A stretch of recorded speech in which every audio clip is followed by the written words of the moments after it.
My things will be sent to your house next week. Make sure to accept them, alright? You're so careless and irresponsible. I'm moving in to teach you how to be a proper wife. The least you can do is give me my own room, even if it means moving your stuff out. Out of nowhere, my mother-in-law drops this shocking news. Moving in, teaching me? What is she even talking about? My husband, Roy, never mentioned anything about her living with us and re-educating me. Who does she think she is?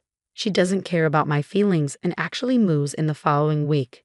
Then she sees her son in the house and screams like in the Scream painting. That's when she realizes who really needs re-educating. She also learns there's no home for her to stay in because my real home is. I was a working wife, married for 3 years. Roy and I met through a friend, hit it off, and got married after 2 years of dating.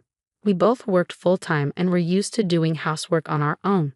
After getting married, we had a simple rule: whoever noticed chores or had time would do them. It worked well, and we never argued about it. When my work got busier, Roy took on more housework. Even though we had agreed on this, I felt a little guilty. To make up for it, I bought him desserts or treated him to nice meals on weekends. It felt like I was bribing him with food, but he always reassured me, saying, "I'd rather help than have you feel overwhelmed."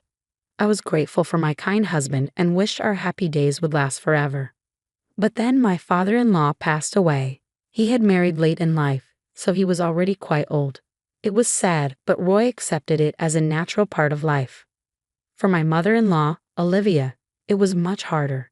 She had been with him for years, and now she felt lost. She hated being alone, so she started visiting us frequently.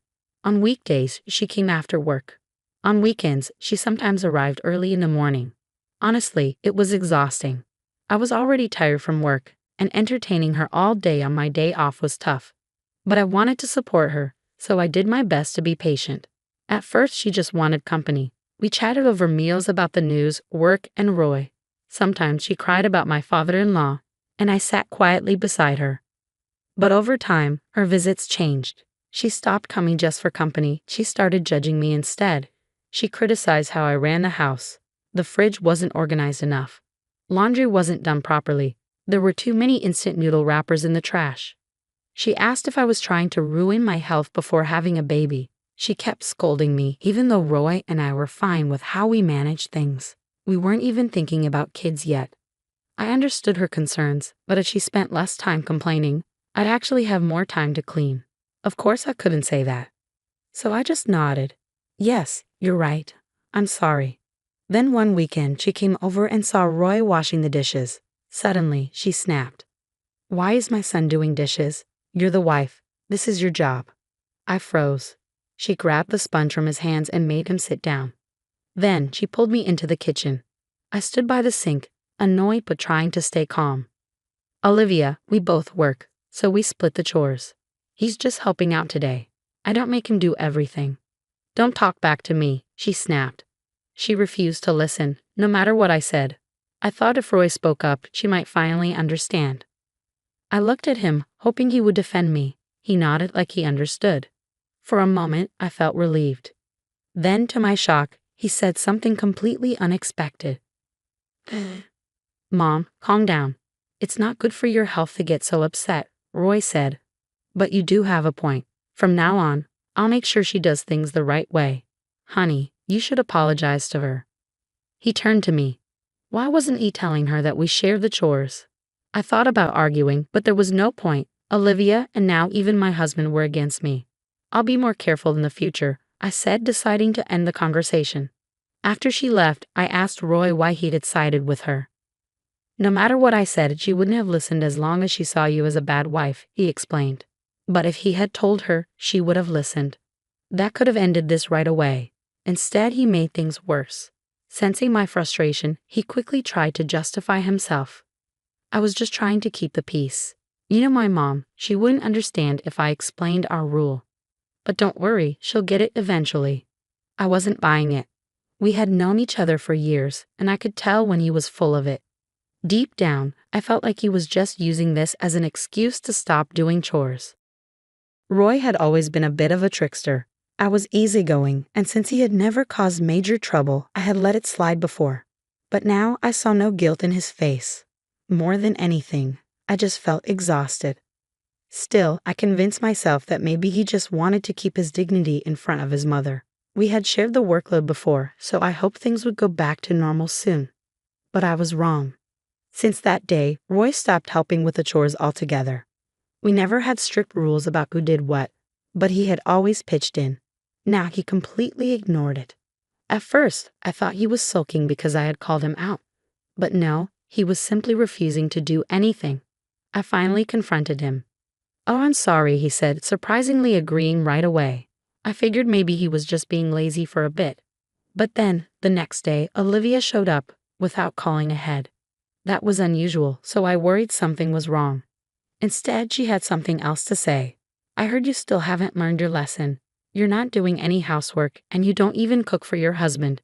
Don't you care about feeding him properly? Roy told me he hasn't been eating homemade meals because you refuse to cook." I turned to Roy and glared.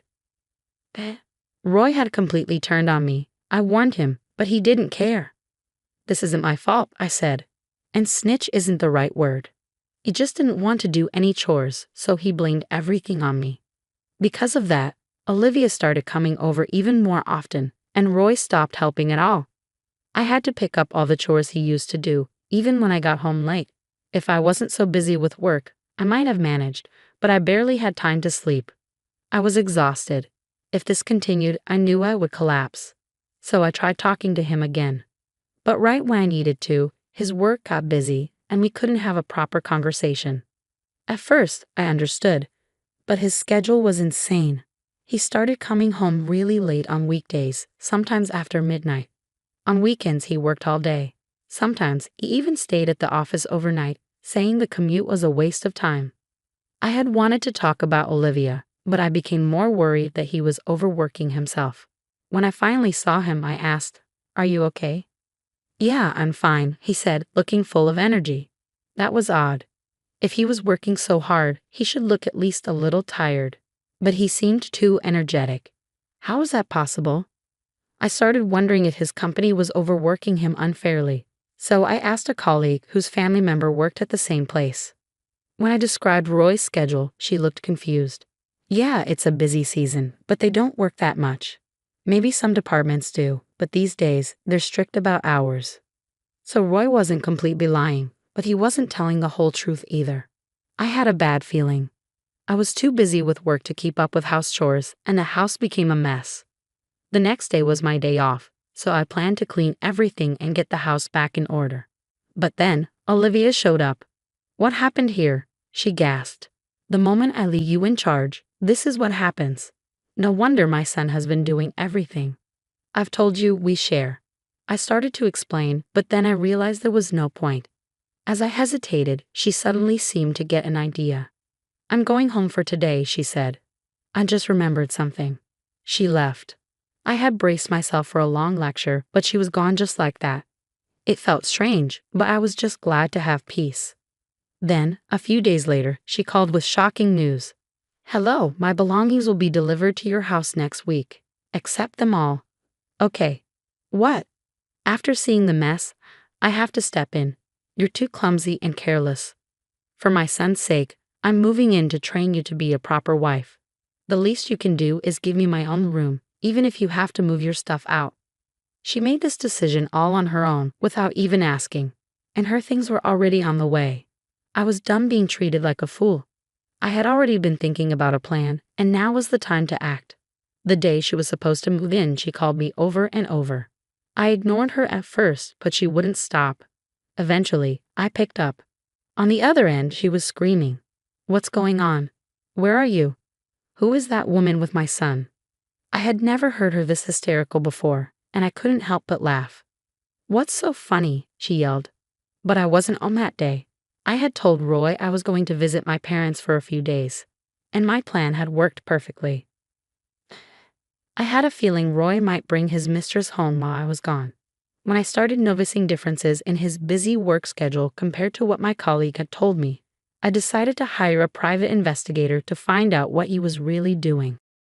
Turns out, he was cheating on me with a younger colleague. During the week, he used the company car to bring her to our house. On weekends, he'd go to hotels with her. He was even getting paid overtime for working late, but in reality, he was just spending that time cheating on me. So I knew for sure he would try to bring her over while I was away. I figured he was planning to have fun at home until he had enough. But then Olivia and the movers arrived. I was ready to expose her son for the liar and cheater he was. I told her everything. She was in total shock. All I could hear were her gasps. I really wish I could have seen her face. But just so you know, I wasn't actually with my parents. I was at a realtor's office, signing a contract for a new house and canceling a lease on my current one. When Olivia called, I was in the middle of it. The realtor was patiently waiting for me to finish, so I cut straight to the point. "Look, Olivia, I'm busy canceling my lease, so let's get to the point," I said. "You made a fool out of me, telling me I needed to be trained. Do you realize who needs the training now? You insisted I do all the housework. Well, I pay the rent for that house, not him." He had shared the housework because I worked more hours and earned more than him. But now he was spending time with another woman. I told her I didn't care anymore. "I'm asking for a divorce, and I'll be getting alimony. My lawyer will reach out to him later." And then I told her never to contact me again. I was about to hang up, but I heard her sobbing and pleading. "I just ended the lease on my old house. Where will I go if this house is gone?" She had always criticized me, but now needed my help. I told her, "Not my problem. Talk to your son." And then I hung up for real. A few days later, I filed for divorce, and my lawyer was working on getting me $100,000 in alimony. I had full faith in my attorney. Roy was fired from his job, and his mistress dumped him, saying she never should have gotten involved with him. I couldn't care less about their misery. Instead, I found something interesting. Roy had been abusing over-the-counter energy boosters. It messed up his internal organs, and he couldn't work as much anymore. Too much of anything is always bad. With the lease canceled, neither Roy nor Olivia had anywhere to live. I have no idea where they are now or even if they're still alive. But they don't matter to me anymore. I'm excited for my new free life.